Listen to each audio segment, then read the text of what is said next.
This is Jessica Honegger, founder of the socially conscious fashion brand Noonday Collection, and this is the Going Scared podcast, where we cover all things social impact, entrepreneurship, and courage. Okay, today's episode, if you have ever used social media for anything other than posting a picture of your dog or your kid, this episode is for you. Jasmine Star blew my mind. You can feel the passion that she has to empower others through the microphone. Jasmine is a photographer and business strategist, and she empowers entrepreneurs to build a brand, to market that on social media, and to create a life that they love. This conversation has stuck with me for weeks. Get out your pen and paper, give it a listen.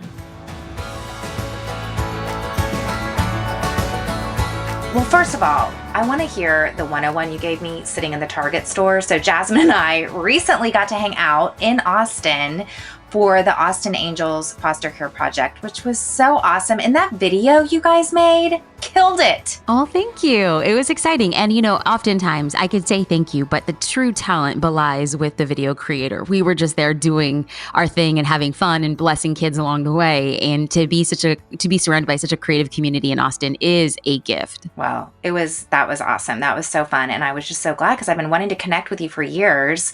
I know your sister, Bianca, but we had never met before. So it was just so great. So before we get in, I want to hear a little bit of your backstory, but give us the 101 on what you do, because you do a lot of things. Well, I am first and foremost a photographer and a business strategist. So what does this mean like in layman's terms? Well, I've created a business that empowers small business owners to show up on social media every single day. So I create resources, photos, captions, and a social media marketing plan every month to ensure that people are out there talking about their business with confidence and pride and ease. That's amazing. And you got to say that really succinctly, which is step number one to being a good business strategist, is being able to say what you do. And I'm sure it took a long time to get that one down, but you nailed it. So good job. You have no idea. When we first started Social Curator, it took me about 12 and a half minutes. I was like, and carry the one times infinity, and it's to Jupiter. I mean, I was all over the place. So thank you, girl. I step into that compliment. You did awesome. Okay. So now I want to hear a little bit about your background, because I actually didn't know your story. So tell us about where you grew up and then how you became a photographer and then pivoted that. I just start from the beginning. My name is Jasmine Star. I hail from the most amazing parents who are immigrants. I'm a first-generation Latina and a first-generation college student, and I was homeschooled for the vast majority of my life and earned a scholarship to college, and then later earned a scholarship to law school here in Los Angeles. So we hail from very blue-collar parents. My mom was a stay-at-home mom, and my dad worked multiple jobs wherever he could, anything from cutting trees to being a cook to working retail, selling other people's kids shoes that he couldn't afford to buy for his own. So I think that kind of shaped the perspective that I had when I went to college and I saw literally a buffet of education and resources and backgrounds that I was just exposed to when you kind of are raised in the hood, And so all of a sudden I felt like the world was my oyster, and I applied to law school. And for all intents and purposes, it was just like a blessing because I was accepted to law school, but UCLA offered a full ride scholarship. So Wow. I went to school. It was pretty incredible. It's like to have the support of your community and your parents behind you is a really cool thing. But there was this kind of on a subconscious level, this pressure and this weight to be you're brown, you come from immigrant parents, you had very untraditional education, and you're doing the thing. And so I was like, I'm doing the thing, guys. I'm doing the thing. And in the back of my mind, I'm like, oh my God, am I doing the thing?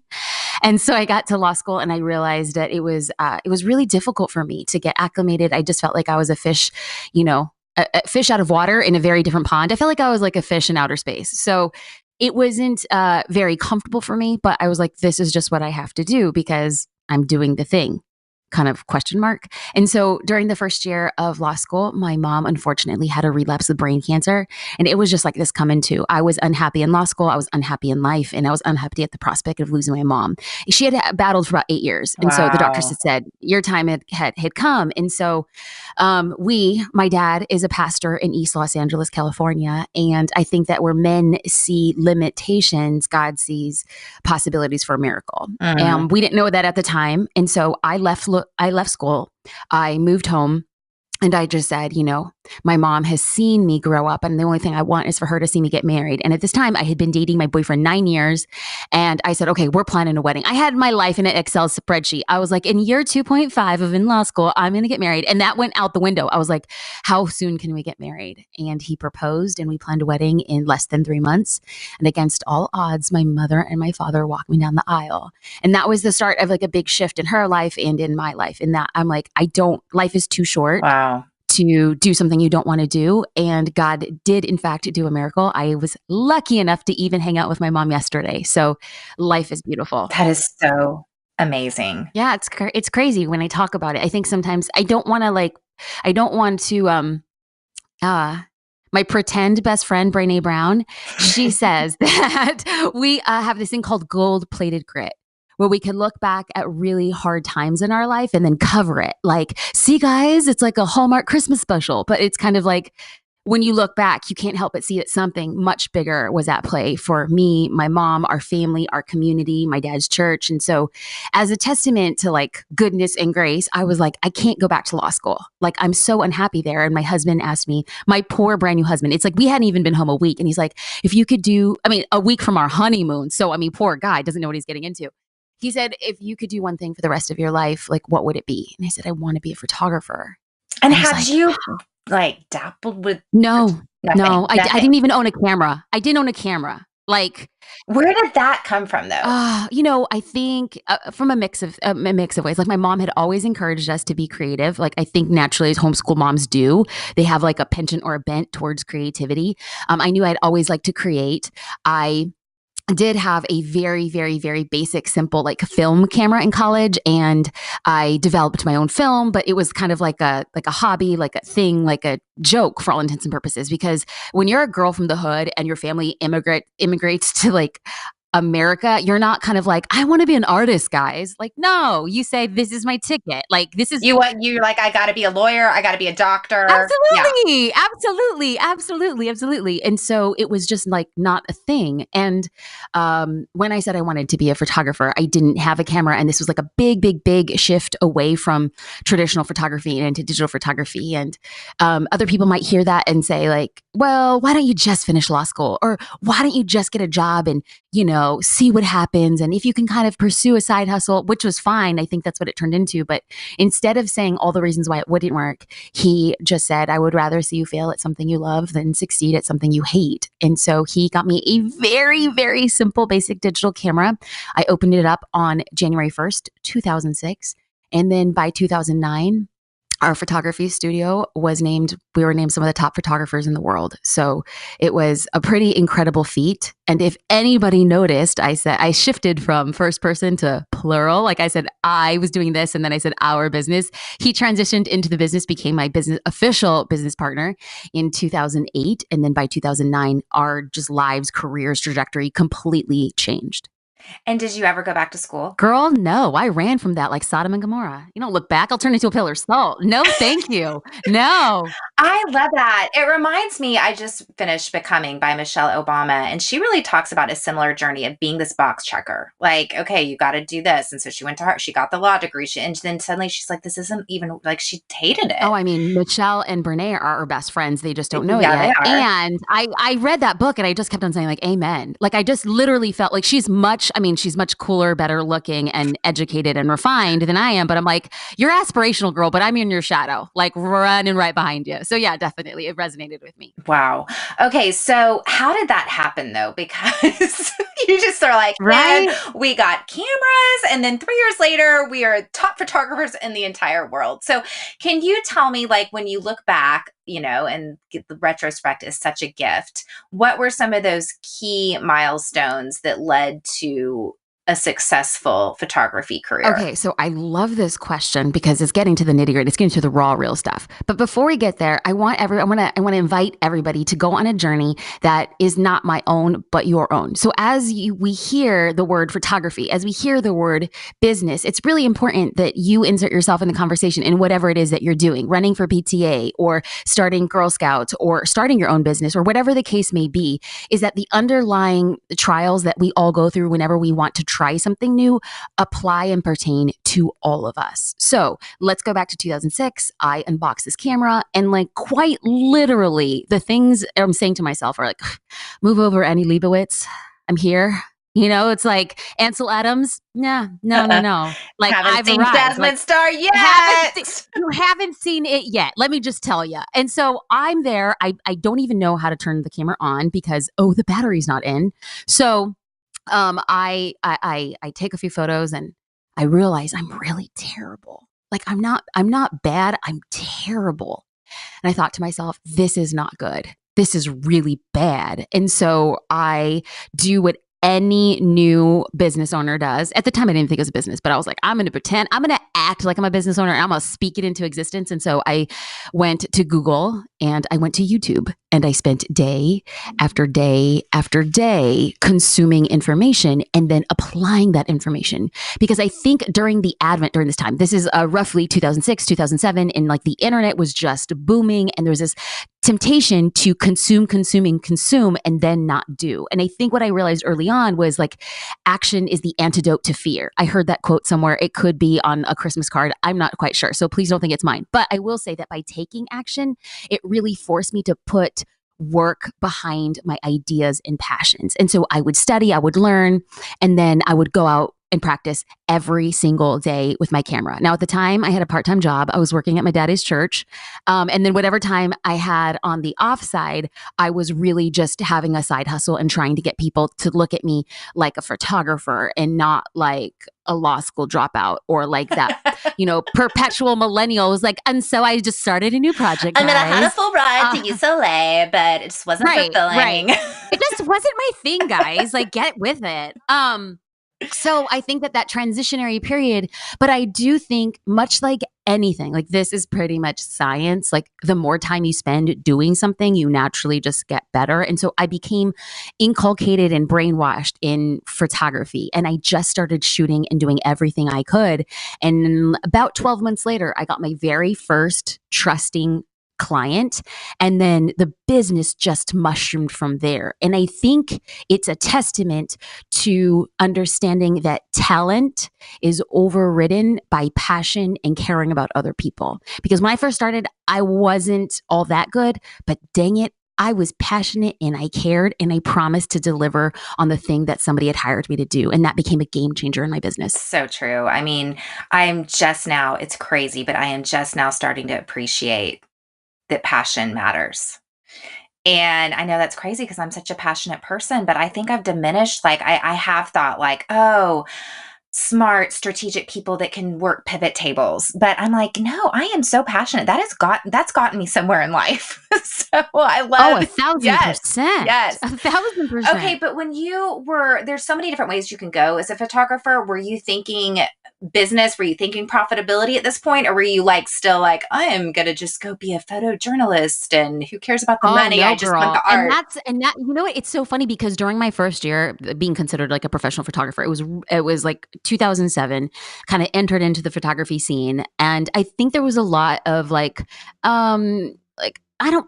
hostility seems like too hostile of a word, but really this push away from this idea that you can be a profitable business owner and be creative. And so I really bent in that way only because like as a daughter of immigrants, you understand that not everything is given to you and the value of a dollar. We grew up really, really poor. Like we didn't own a car. My dad took 3 buses to work. We took the bus to church. All of our clothes were donated. Christmas gifts were donated. Like Thanksgiving food was given to us. Like we were that family in the church. And so I think that as an adult, the way that I saw it wasn't money that was important. It was financial freedom. And so within my first year of business, I was profitable, like 6-figure profitable. And that was so rare, specifically in the creative market, because they're like, wait, what are you doing? You're not even that good. And I'm like, I know, guys, I know how to run a business and I know how to be creative. And so during this time, like between 2008, 2010, 2011, I really grew my business and started helping other photographers on how to grow their businesses. And then shortly thereafter, with the advent of like social media around 2010, 2011, other business owners were like, do you think that what you're teaching photographers would work in our business? And I'm like, let's try. And so I started consulting on the side. It wasn't public facing, and then started realizing that I had a gift for making businesses profitable once they understood how to market and talk about their businesses. And then pivoted my entire business in 2016 to take a big, big, big risk and say, I'm going to take a step away from accepting editorial work, client work, magazine work. And I'm going to say, I'm going to take a big risk and really double down on empowering small business owners to show up and market their business. So powerful. And you do that in such a unique way, which I want to get to. But I'm still a little bit caught up in the first 3 years of your photography business. Yeah. Because the internet wasn't really around. So I mean, it was around. The internet was around, but like Facebook was just kind of getting out there then, right? And no, Facebook wasn't even made public to, if you weren't at the time, I wasn't in college. And so at the time, Facebook was only for college students. It didn't become outward facing until 2009. So this is pre-Facebook. So I'm wondering, what are those? Obviously, you were really good with people. You love people. And were you immediately like, I'm going to do wedding photography, I'm going to do family photography? How did you go about like hitting the pavement before digital media? And then I'm going to ask how those hard skills have translated to digital. That's kind of where I'm going with this. I love this question. And I will say that the beauty about learning on the fly is that you get to make up the rules and understand that the rules we create are there to like empower us to do things. So for all intents and purposes, it was a really grassroots effort to get people to talk. And you say, oh, did you know what like niche of photography? No, my niche of photography was where can I get paid photography. Yeah. So that's a straight out truth. That's a good niche. But you know, like when you first start, like you have to be humble enough to take anything. And I was 100% there. I literally shot everything. I shot horses. One time I did a trade for services. I couldn't afford to get my logo designed. And so there was this guy at church and he said he was a graphic designer. He's like, I want photos of me on my motorcycle. And I was like, okay. It was raining on the day of the photo shoot. I walked into his apartment. The motorcycle's in his apartment. And I'm like, this is really weird. Like, though I walk the valley of the shadow of death, I will continue to take photos. And so I basically did anything and everything until I realized that the thing that I knew I could really jump into and get behind was this idea of wedding photography. I said, once I kind of built out, I felt a little bit confident. I knew it was like a big step, but I'm like, I think that's my target demographic. And I do think that I can monetize on the outset at a higher profitability than any other division of photography at the time. So that's where we decided to move. So let's get into like, how does it be to be like a really terrible photographer and then all of a sudden get your first client? Number one, and I know it seems so basic, but it's just the stinking truth. I started blogging in 2000, but right when I started my business. Like I got my camera, January 1st, 2006, I started a blog in February. And people had a very hard time understanding what a blog had to do with starting a photo business. And I was just there saying, listen, I come from East Los Angeles. My community, I didn't even know a single person who had ever started a business in my life at the time that I said I wanted to start a business. And so I literally went to the internet and I just started blogging my experience. And lo and behold, being real and being authentic and being raw on the internet was so new and different that it ended up getting me clients because I was saying, I got a new lens, I don't know how to use it. Or my mom is going through another round of chemo and I'm taking pictures of what her like recovery process looks like. And people became connected to me as a person in addition to who I was as a business owner.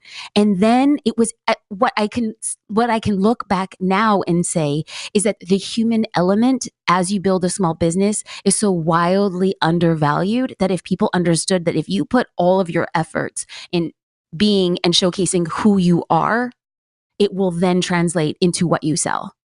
Mm. And like that hard communication of showing up online and sharing my story and sharing my journey and being open about the process, that was in fact what landed me my third client ever. Like she said she was doing some like Google searching for chemotherapy treatments, and even though she wasn't getting married, a girl in her workspace was getting married, and she's like, I just stumbled across this girl. She's so, she's trying out, and if you have a budget, you should check her out. And then she asked me for my website. I didn't have one, so I literally just burned 60 photos to a CD and mailed the CD to her. And I was like, here are my photos. I mean, it's literally taking whatever you have and making it work. And I think that again, when I look back at some of the things that were like hard skills that parlay into digital skills, it's like, well, number one, sharing yourself authentically.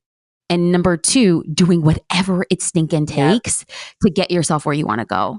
Well, and it's funny because we just got our kids a PlayStation for Christmas for the first time, and they are playing soccer on PlayStation. And I have to remind them, like, guys, you're not actually playing soccer. Like, you're not actually getting exercise, because it can feel that way. Like a digital life can sometimes make you feel like you're hustling, but you're actually not hustling. You actually just posted a picture and you spent an hour maybe figuring out that post. But like, when's the last time you like called, got on the phone, like went and actually showed up at a gig that you thought, oh man, this is such a small gig, but like, I'm going to do whatever it takes. And that's where I'm getting passionate, because I feel like we've had that benefit of starting a business where we weren't completely starting off with, oh, a business is about opening an Instagram account. And it's like, man, we've got to grow and continue to foster those hard skills in these younger entrepreneurs so that they can actually grow successful business, not just an online presence, because you can have an online presence and like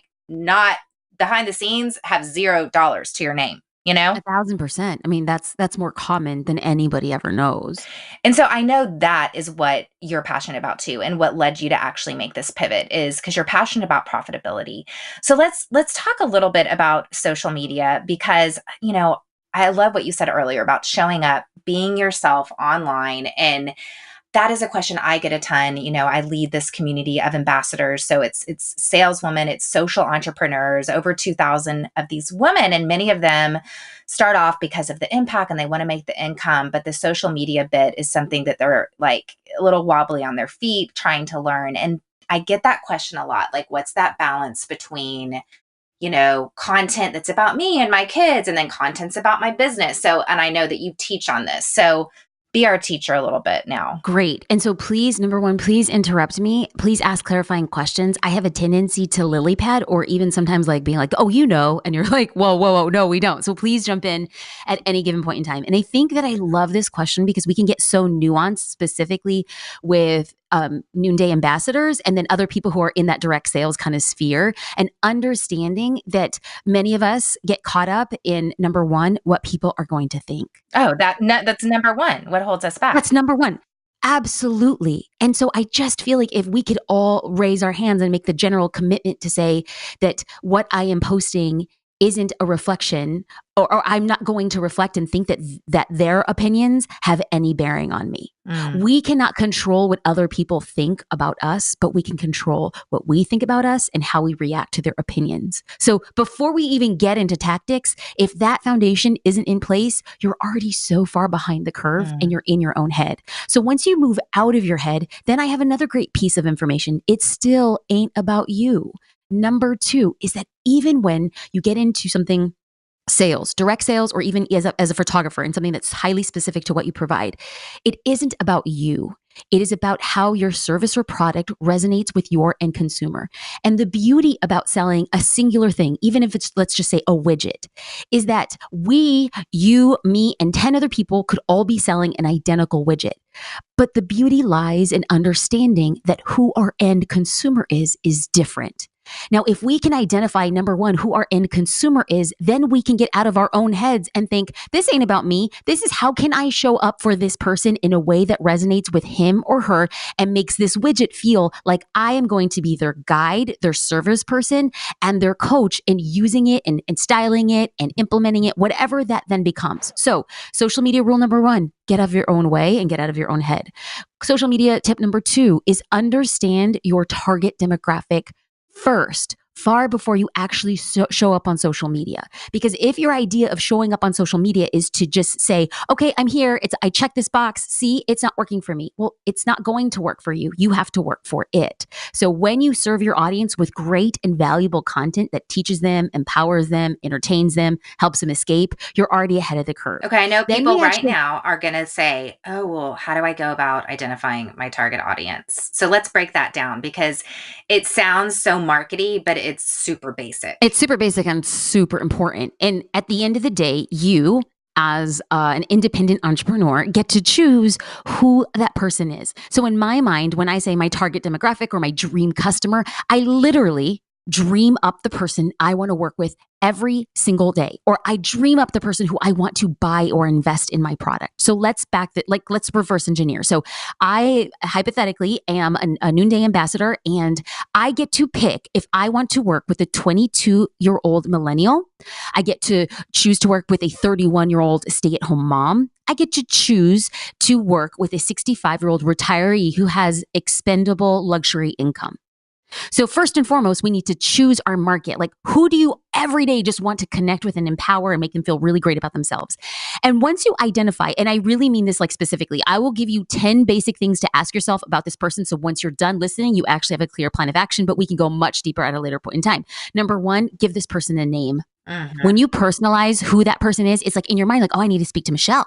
I need to speak to Janine. I need to speak to Jared. Okay, we give this person a name. We give them an age. We do not give them an age range, because if I often hear entrepreneurs say, well, I'm selling to women between 25 and 35. And I'm like, girl, do you remember when you were 25? Do you remember when you were 35? Like, your life considerations, the decisions you were making were so wildly different that to say you're serving a 10-year difference demographic is a disservice to you. So I say pick an age. Now, when you name this person, which you're then identifying a gender and an age, I want you to list if they live in a big city or in a small town. Why? Because the content that they consume is a reflection of where they are. You will have a harder time selling big city dreams if you're marketing to a 31-year-old living in the Midwest. Then you get even more granular. Does this person have a family? Are they married, single, children? How many? What are their children's names? Then you identify where they live. So it's like, not only are you in a big city, small town, give them a town so that all of a sudden when you're creating content, you're thinking about where they are in Ann Arbor, Michigan. You're thinking about where they are in Charleston, North Carolina. You're thinking about where they are in New York City. I specifically chose 3 very different cities because the content that you create for that person really should reflect where they are, not where you are or where you want to be. When you are in a place of service, your social media concept and implementation wildly changes. Then you want to ask yourself, how do they spend the weekends? Where do they go on vacation? What stores do they shop at? What was their most recent YouTube video that they watched? How do they spend their free time? What are 5 accounts that they follow on Instagram? What are 5 accounts that they follow on Facebook? And then your objective is to go and follow those pages, follow those accounts, and ask yourself, why does Janine, why does Jared, why does Stephanie follow these accounts? And when you can internalize and give yourself answers that Stephanie follows Anthropologie because she wants to go against the grain. She likes to wear independent high-end clothing. She wants to be she wants to have like fair trade goods that she wears. Like, so when you can answer why somebody is following an account or shopping at a particular store, then you can say, now I have like a framework for how I should be talking about the products that I am selling or the vision for the business that I want. So we're literally identifying who this person is, where they live, how they spend their free time. Why should we care about where they spend their free time? Oh, well, if we can create social content around what that person likes to do, it makes us more trustworthy, likable, and knowable. And that is the social currency online: likability, knowability, and trust. Likability, knowability, and trust. That's good. Thank you, Boo. Okay, so we've identified our audience, and now there's the question of business versus personal. And I don't think it has to be a versus. I think it's an and. But to your point earlier, you said like really you owed your success because you were talking about your mom's chemo treatments, and which is so counterintuitive because you're trying to get wedding gigs booked, and yet you're talking about your mom's chemo. So how do you actually package this and teach it in a way that someone kind of knows when they're planning out maybe their social for the week? Or I know a lot of my people still aren't necessarily planning it, but they'll get to that point. Where you're like, after this call, they better. They're going to be empowered, girl. I know. So how do you break that down? Like, in a way that we're like, okay, I'm going to talk about something personal today. Okay, now I'm going to, talk about my business. So when we go back to what's too personal, what's too businessy, what do I share? The clear cut answer to this is, would my dream customer care about what I'm going to say from a personal perspective? Now, my dream customer, her name is Elle. She's 33 years old and she lives in Manhattan Beach, and she's married to a lawyer, and she has 2 boys, ages 3 and 5. She recently vacationed in Santorini. Her father owns a goat farm in Ojai, California, which is where she ran through the fields and collected lavender and different wildflowers. And she went to UCLA. She ended up living in a loft in downtown Los Angeles where she started making goat's milk soap and inserting lavender and wildflowers on the top of it. She was recently selling it at a farmer's market in Manhattan Beach, where a buyer from Anthropologie walked by and said, would you be able to create something like this for our stores? So why Elle needs me is she wants to know how she could scale and market her business online. Every time I share something personal, I ask, does Elle care? Now, your dream customer may not care that your mom is going through cancer. Your dream customer may not care about your dog. Your dream customer may not care about your children.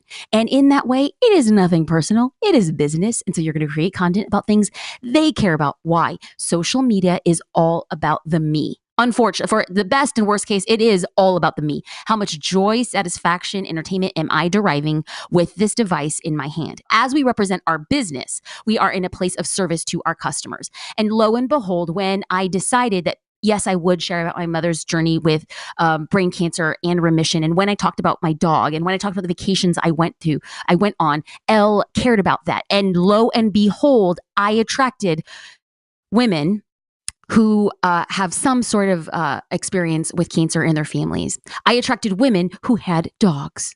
I attracted women who were not just marrying for the wedding, but they were marrying for the marriage. Why? Because I'm very open about my relationship with my husband and my business partner. What you put out is what you get back, as long as you know that you believe that person cares about it to begin with. Why does Elle care? I know you've recently shared your foster journey online and adoption journey. Why does Elle care about that? Because Elle is a mom. Oh, she's a mom. Okay. Elle has two boys. That's and Elle right. drives a white Range Rover. And so here she is, and she's trying to, I think, quite honestly, like from an outsider's perspective, here I am, a successful entrepreneur. And I say that with all humility. I think, though, that it could be pretty polarizing, not having children, because people can immediately say, well, every night is date night and every meal is Thanksgiving when it's just 2 people. And I'm sure you have all the time in the world to work in your business. Listen, that may or may not be true. Nobody is in my home, and nobody is at my dinner table, and nobody's in my bedroom. However, it's really important for me to be open about what it looks like for me to be an entrepreneur who's still navigating a gestation period. It might not be biological, but it definitely does take time and training and meetings after meetings after meetings about what this looks like. So however people would like to, view my gestation period, it's been much longer than the traditional 10 months it is for a natural born baby, but it is my own, and I will share it because I believe she cares. So I wanted to ask you about personal accounts, because sometimes I feel like, and I have to think about this a lot, like a lot of people out there just are using social for personal, just for like, here are my kids, and they aren't thinking about who their target audience is or anything like that. Would you say, I just want to think about this journey, because I feel like a lot of people that maybe they start a side hustle, and then there's this moment of like, how am I going to use social? Am I going to switch from being this personal account to a business account? Do you suggest that people have kind of that private, follow me if you really want to see my kids, and in addition to a business account? Or do you have an opinion on this one? I believe that the opinion is entirely your own. But when you make that decision, you have to follow through. There comes a point of no return when all of a sudden you have, like, let's just say, hypothetically, 1,300 followers, right? And it's a wild mix of friends, family, people you went to school with. And all of a sudden you pick up a side hustle and you realize that you can use your current social media following to promote what it is that you do. You need to make a decision then to say, I want to keep this following, my friends, family, the ability for me to not have to be strategic on Instagram, the ability for me to like post 13 photos of my family vacation at Walt Disney World after I haven't posted in 3 weeks, the ability for me to post like me, my kids, and our Christmas PJs day after day after day for all 25 days of December. Like when you have a personal account and you choose to keep it a personal account, Yeah, that sounds kind of nice. This sounds, I'm like, I'm trying to yeah, remember this God. life. You know what? No kidding. I often think about when we get, not if, but when we get our baby, I probably will have to start another account because I'm just like, I want to post all those. I want it to be, I don't want to have to think about who's watching, why they're Yeah. watching, what my strategy is. Because when you use social, and this is a very, I'm pretty polarizing in my opinions. When you use social media for your business, it really extracts a lot of the fun from it. It should always be fun, but you can't assume that when you have no parameters, no rules, no strategy, it's going to be just as fun as when you do have rules, strategy, and implementation. But then you also can't complain that your account ain't profitable. So it's a give and take. Right. So when you Right. show up with a plan, a strategy, and action, and you're there in a place of service, well, if you can monetize it, then you're doing well, okay. So the decision is yours, but when you make that decision, then you just have to make sure that you've communicated it with your audience. So, like, let's just say you have 1,300 followers and you decide, okay, I am going to represent Noonday. I'm going to be strategic. I'm going to show up. I'm going to use this differently. Then it would behoove you to really be forthcoming with your audience over the next couple weeks, a couple times a week, and say, this is what I'm doing. I'm changing, just to like let you guys know, please support me. Like, let me know if I can support you. How can we collaborate? Like, be really open about that, because I think more than anything, people don't want to feel bamboozled. Yes, that's so true. Okay, let's talk about the two-sided street to social media. We've talked about producing content for our audience. How do you approach the interaction that happens on social media and creating community there? It's really important. Like, if we were to use the analogy of like a two-way road on social media, it is really important that the two-way road is highly, or should be highly, unequal. So if I'm driving in one direction, I'm going to look to my left and I'm going to see 8 highways going the other direction. Mm, And I need to make sure that I am serving those 8 highways in greater proportion than me trying to be like, hey guys, look at me in my lane. Hey guys, I'm posting on Instagram. Y'all should care. No, they shouldn't. You need to care about the 8 lanes. You need to go back and respond to every single comment. You need to go to hashtags that are really like servicing your target demographic, and you need to like 10 photos and leave 10 meaningful comments every single day. You ain't got engagement on your account. Guess what? You're not owed engagement on your account. You have to create the engagement that you want. And the only way that you create it is by giving it first. I mean, I don't want to get all biblical because I know that it's not all biblical listeners, but this is like a tenet. Like, you give more than you receive. right. That is literally how social media works. And when you get a DM, you, to the best of your ability, should be responding within 24 hours. Why? Well, number one, it's a nice thing to do. But number two, people are using Instagram and Facebook as customer support. And you have to just embrace it. Like this, like when you live by the sword, you die by the sword. You want to grow your business on social media, you better show up like a business on social media. That is just the truth.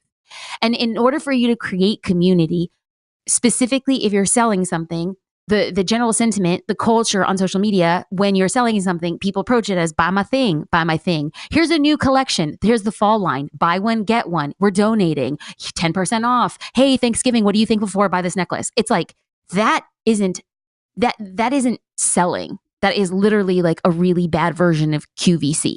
It's a commercial after commercial after commercial. When you understand that you're there to create value around the thing you sell, then it becomes a different game. Then you create the conversations, and then you let people know, I am a real person. I'm here for you. I care about you first, and then the business that we can create together. Okay, so what are the different ways that we can engage? Because I'm doing the basics, like I get back to my DMs and I, always go and read through all my comments and like them and comment on them. Sometimes I don't know, like, because Instagram now like curates my feed for me, so I'm like, do I just scroll through every now and then and like? Because you talked about, we have a hashtag actually called Noonday Style, and it's like over, I don't know, like 70,000 tags at this point. So I definitely go on there like once a week and just go and like people's anyone who's tagged Noonday Style. What are other ways of engagement? I just gave you 3 that I'm doing. Like, what am I missing? Okay, so with all humility, can I challenge something that you said? Challenge, girl. Yeah, I am not the expert in this area. Okay, because you said Instagram is curating my feed. And no, boo boo, Okay. you are. Okay. All right. You are, and you want to know why? Is Instagram is just watching your actions and then guessing what you want to see next. Here's why. The algorithm is created into 4 parts. We don't have to get into all 4 parts, but let's just assume that every time you are on Instagram, Big Brother is watching you. You and I could follow the exact same 100 accounts. In fact, you, me, and 8 other people could be following the exact same 100 accounts. When we log into Instagram, our feeds will all look different. Why? It's based on our actions while we are in the app. Did we have a tendency to like more photos of puppies? Did we leave comments on yoga posts? Did we somehow in the Explore feed stop over a video of a meme? Oh, well, all of this is information in the algorithm so that when you go back into your feed, what will you likely see? Puppies, yoga, and memes. Instagram isn't curating your feed. Your actions are curating your feed. So if you want to see more from a particular person, account, genre, make those actions on behalf of your account.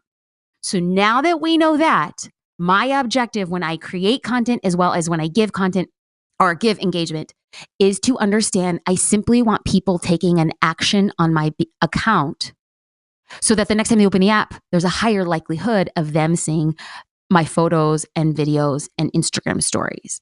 So when we talk about what more can we do, it's going to be really important to be strategic about where you're going to maximize your time. So instead of designating one day to going to Noonday Style, you can actually follow a hashtag. Like type in the hashtag, you put the pound sign, like the hashtag sign, and then whatever it is. So we'd say hashtag Noonday Style. And then when you press enter or return, and then at the top, you will have a button that says you can follow that hashtag. Instagram's making it easy for you to give engagement. You click on that follow, and then as you scroll through your feed naturally, you're going to see posts within the Noonday Style hashtag that you might have missed by only going to that hashtag once a week. And there it is in your feed, and you like it and you leave a comment. What kind of comment? Well, you want to leave a comment that's more than 4 words because comments are not created equal on Instagram or Facebook. Comments that are more than 4 words hold more weight. And so what do we do to get the type of engagement that we want? Well, if you go and you leave a comment that says cute, fun, pretty, there's a good chance that somebody's going to come back to your account and leave cute, fun, pretty. We teach people how we want to engage with them. If you want people to leave some real comments and not, because sometimes have you ever been like on your account and you look at like one word and you're like, I'm not sure if this is like a bot or if this is a real person. Like, should I hide it? I'm not sure. Like we have to give engagement that is a non-negotiable, no misunderstanding. Oh, this like Jessica saw my stuff and she likes Right. that is a game changer. So who do you want? Like, how do you find Elle? Like, how are you making sure you're commenting on Elle's stuff? Well, I just reverse engineer what I think she follows, like what accounts I think she follows. And then I will follow those accounts and I'll like and I'll leave comments. And it's really crazy because specifically when you participate in hashtags, you don't have to use the biggest hashtag and you don't have to comment on the biggest accounts. In fact, I have this philosophy. Ooh, this would actually work really well in and with Noonday ambassadors, is that I have a philosophy that I am never going to be, nor do I want to be, the person who is the most popular, the most followed, the most viral. My objective is to serve the queen bees of their tiny communities. So you give me 10 Instagrammers that have 1,000 followers, and I will be so much happier engaging with them than one Instagrammer that has 10,000.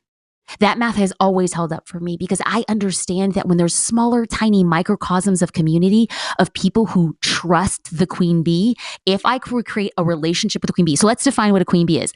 I live in Newport Beach, California, and I say, oh, there's a queen bee. The queen bee is the woman who wakes up early, or my queen bee, I should say, my definition of queen bee. Now, this goes back to our dream customers, but I can say based on L, I can now identify who the queen bee is in that little community of where she is in Manhattan Beach. She's the kind of person. It doesn't have to be L. It could be L or somebody that L is attracted to. And this queen bee wakes up at 5 a.m. She runs 5 miles before she wakes up her kids for school. She's the kind of mom that puts bows in her daughter's hair and is the PTA president. And these are the women who, take their coffee in the morning and they're, ladies, let's all go on a walk. And then like she's the one at the front with the stroller, and then like the 8 moms behind her with the strollers. Like she's the one that says, okay, it's coffee time, let's go. She's like the impetus to like the social activities. If she then validates my business as a byproduct, her crew will validate my business. Same philosophy happens online, specifically on Instagram. You connect with a queen bee, she starts wearing Noonday, and then she becomes simply a conduit to you. You're winning all day. Well, that's how our whole business took off. I mean, because we have these ambassadors, they are the queen bees. I mean, I've got 2,000 queen bees, you know what I mean? And that's how the business got to land on Inc.'s 45th fastest growing company in the world. And that brings me to this idea of, would you equate influencer to queen bee? Because we hear that word thrown around so much now. Zero, zero, zero, zero, zero. Like in my mind, an influencer is amazing for brand awareness. An influencer has less to do with sales. And those two things are so wildly different. And I feel like I've been like really fortunate to see this like trend, and I love talking about it and sharing with people. Like an influencer is paid to talk about product. Like an influencer is a walking and creative and pretty with a 6-pack billboard. Like that's what an influencer is.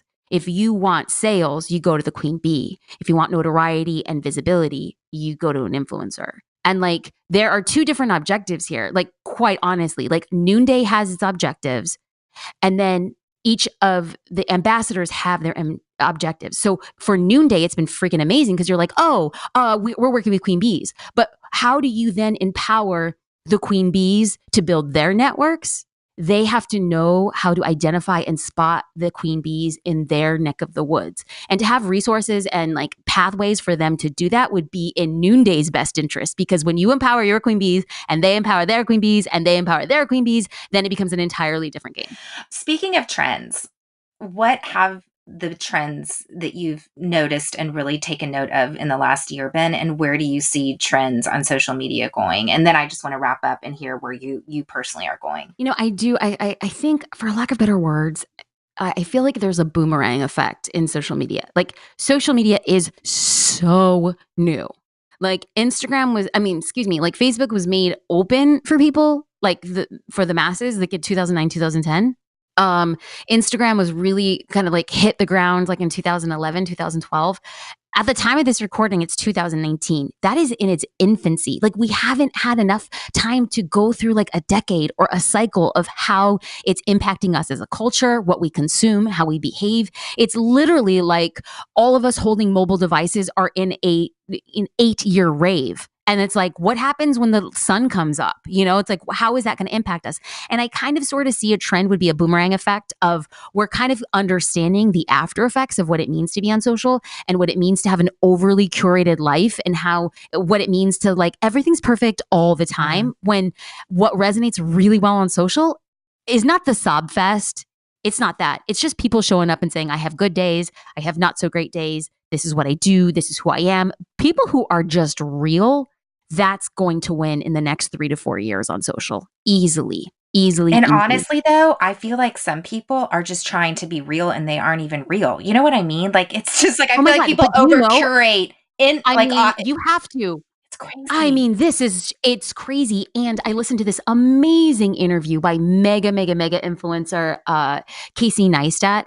And so he uses some choice language, adult verbiage, which I will refrain from. But he says that when he watches his 18-year-old son consume social media, it's such an indicator that the next generation has such a very refined BS radar that people now know when you're just trying to be authentic and it's not being authentic. And yet we as producers like, I'm being so authentic right now. No, you're not. If you're really thinking that you're being authentic and trying to be authentic, you're not authentic. And our radars are so attuned to it now on social media. It's taken us like 8 to 10 years to actually kind of like figure out like, oh, that ain't right. That's fake. And so the sooner we just come to and accept that we don't have to try to be authentic, we just are, it's going to resonate much differently on social. I was asked by the Magnolia Journal to write an article for them on authenticity. And obviously I'm so like completely honored that they asked me to do that. But it really called me forth when a national magazine is like, hey, teach us about authenticity.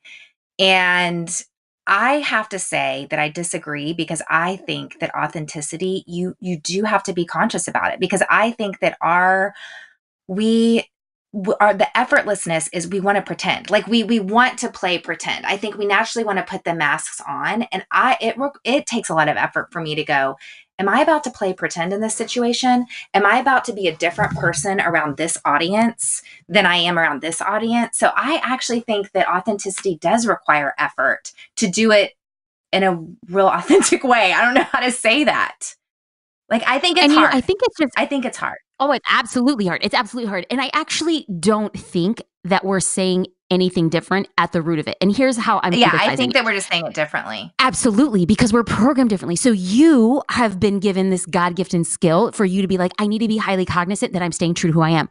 I have been programmed to be like, if I have to show up and be like, are you saying the right things? How are you acting? Are you floating on air? That's so fake that people say it. So we are saying the same thing, but according to how we've been created and how our makeup is. And at the end of the day, the minute you identify who do you need to be and how do you need to be aware of it or unaware of it, I think is going to empower you. But I think the conversation is so good to be having. And as long as we're having it and we're aware of what we need to do to be our truest selves, we're going to end up at the same point. It's so true. It's like that meme that's like, you do you, girl. And it's like, well, in order to do you got to know who you are. And that's really the ultimate journey that we're all on, which is how you open the whole podcast, really. It's like, who are you showing up for, and are you trying to just show up for you? Or are you showing up to serve others? And that really is the journey that we're on, is loving other people, loving God, loving others.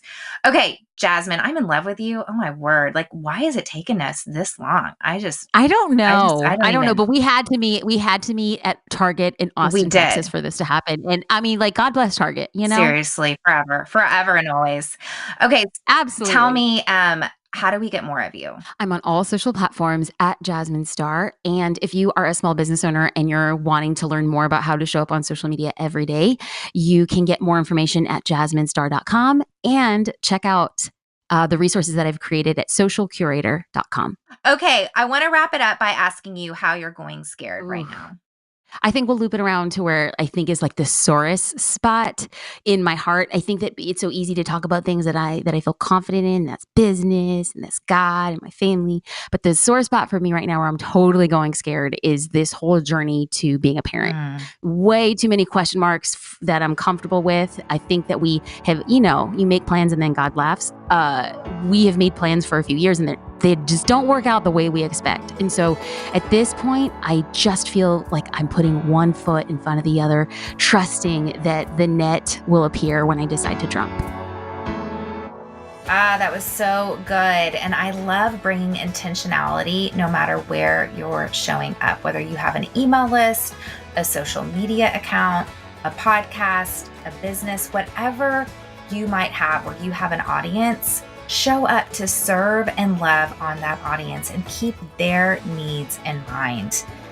Y'all, thank you so much for being a listener on the Going Scared podcast. I love hearing from you. I love getting suggestions from you, and I love your reviews. The more that you give a review on iTunes, the more likely more people get to learn and discover conversations like this. I wanted to give a shout out to Kira Etch, who wrote about the podcast that it's simply phenomenal. This podcast is simply phenomenal. Jessica covers such a variety of topics and interviews people with such a wide spectrum of life experience. Every single podcast leaves me inspired and encouraged to keep pursuing my passion and calling. Thank you so much. Y'all, hop on over to iTunes. We provide this content absolutely for free, and we would love for you to spread the word about what you are learning on the Going Scared podcast. podcast. Thanks so much for tuning in today. Our wonderful music for today's show is by my good friend Ellie Holcomb. Going Scared is produced by Eddie Kolfholtz, and I'm Jessica Honegger. Until next time, let's take each other by the hand and keep going scared.